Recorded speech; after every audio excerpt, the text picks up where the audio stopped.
네, 오늘 현장 특파원 리포트는 미국 캘리포니아 실리콘밸리로 가보겠습니다. 한국경제신문의 황정수 특파원 연결돼 있습니다. 안녕하세요. 네, 안녕하세요.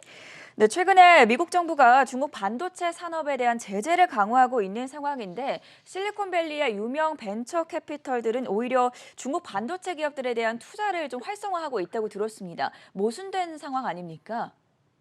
예, 그렇습니다. 미국 리서치 회사죠. 로디언 그룹이 분석한 결과인데요. 미국 소재 기업과 미국의 벤처 캐피탈들이 지난 2017년부터 2020년까지 중국 반도체 산업에 총 58건의 투자 협약을 체결한 걸로 집계됐습니다. 물론 올해 수치는 포함되지 않았는데 미국의 대중국 제재가 2020년부터 본격화한 것을 감안하면 의미 있는 수치로 볼 수 있고요. 이는 지난 4년, 그러니까 그 직전 4년이죠. 2013년부터 2016년간의 미국의 대중 반도체 투자 건수와 비교했을 때 2배 이상 늘어난 수치입니다.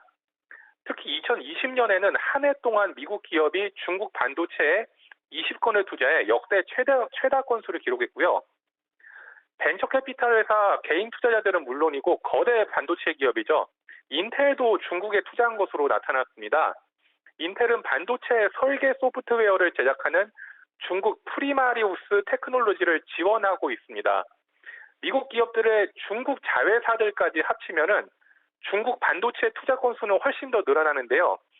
예를 들어서 실리콘밸리의 유명 벤처 캐피털이죠. 세쿼이어 캐피털, 라이트 스피드 벤처 파트너스, 매트릭스 파트너스 같은 그런 유명 벤처 캐피털들의 중국 자회사들은 지난해 초 이후에만 중국 반도체 기업들의 최소 67건을 투자한 것으로 나타났습니다. 개별 투자 금액은 사실 공개되진 않고 있는데요. 미국 벤처 캐피탈 자회사들이 참여한 최소 67건의 투자 기회를 통해서 중국 반도체 기업들이 무려 수십억 달러를 조달할 수 있었던 것으로 파악이 되고 있습니다. 예를 들어서 아까 말씀드린 세카이어 캐피털의 중국 자회사는 지난해부터 최소 40건을 중국 반도체 회사에 투자한 것으로 집계됐습니다. 예를 들어서 상하이 소재 메타엑스 집적 회로, 베이징에 있는 무어스레드가 포함이 됐는데요. 두 회사는 모두 미국의 유명 반도체 기업이죠. 엔비디아가 현재 세계 시장을 지배하고 있는 GPU, 그래픽 처리 장치 개발에 특화된 기업입니다. 미국 기업의 중국 반도체 투자가 늘어나면서 조 바이든 행정부와 의회는 경계심을 나타내고 있는데요. 규제상의 구멍을 메우는 데 공을 들이고 있습니다.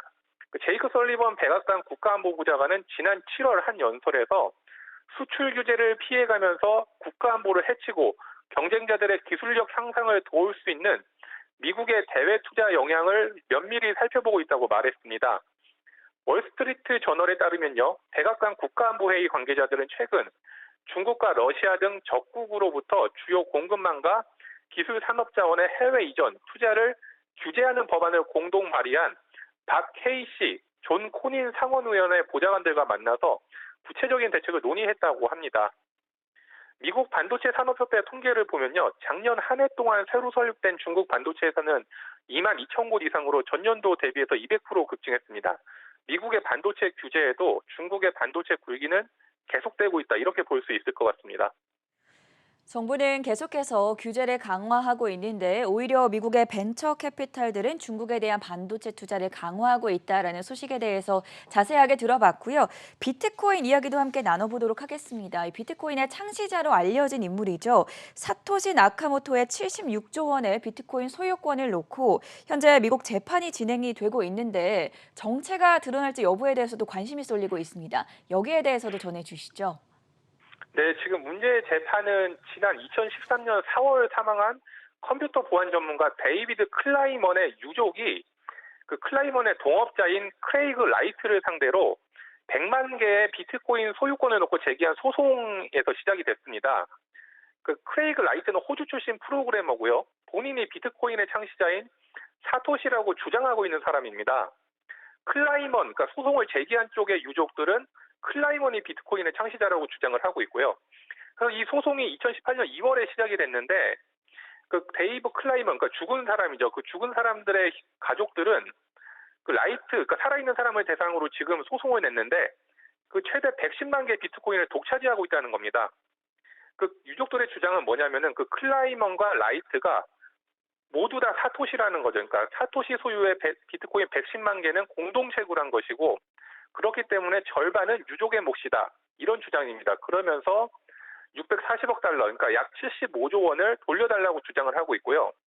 그러니까 클라이먼 유족 측의 주장은 뭐냐면은 그 두 사람이 초창기부터 비트코인 개발에 함께 관여하면서 협력을 했다는 겁니다.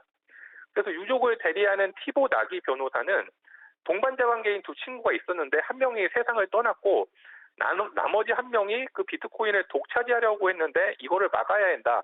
이렇게 주장을 했습니다. 그러나 지금 살아있는 사람이죠. 그 라이트 쪽은 본인이 비트코인을 단독으로 만들었고 클라이먼 그 죽은 사람의 역할은 없었다. 이런 걸 보여주는 증거를 갖고 있다고 밝히고 있습니다. 그래서 비트코인이 처음 등장한 건 지난 2008년 10월 31일인데요. 사토시 나카모토라는 그런 가명을 사용하는 누군가가 인터넷에 비트코인 시스템을 설명하는 9장짜리 백서를 올리면서부터입니다. 그래서 이 클라이먼 유족들은 라이트가 그 죽은 동생에게 이 백서 작성과 관련해 도움을 요청했다고 주장을 하고요. 그래서 그 둘이 협력을 해서 함께 백서를 쓰고 비트코인을 개발했다는 겁니다. 인터넷 공간에서 활동하던 사토시는 2014년에 도리안 나카모토라는 인물이 진짜 사토시라는 그 뉴스위크의 보도에 대해서 본인은 도리안 나카모토가 아니다라는 방방문을 올렸고요. 그 뒤로는 지금까지 이제 소식이 없습니다.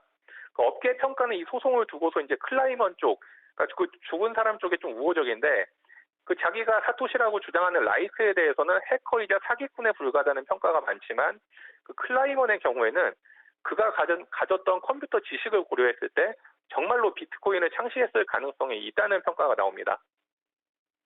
76조 원의 대규모 돈을 지금 둘러싼 소유권 논쟁, 과연 정체가 어떻게 드러날지 저도 궁금해지는 대목이었습니다. 지금까지 한국경제신문의 황정수 특파원이었습니다. 고맙습니다. 예, 감사합니다.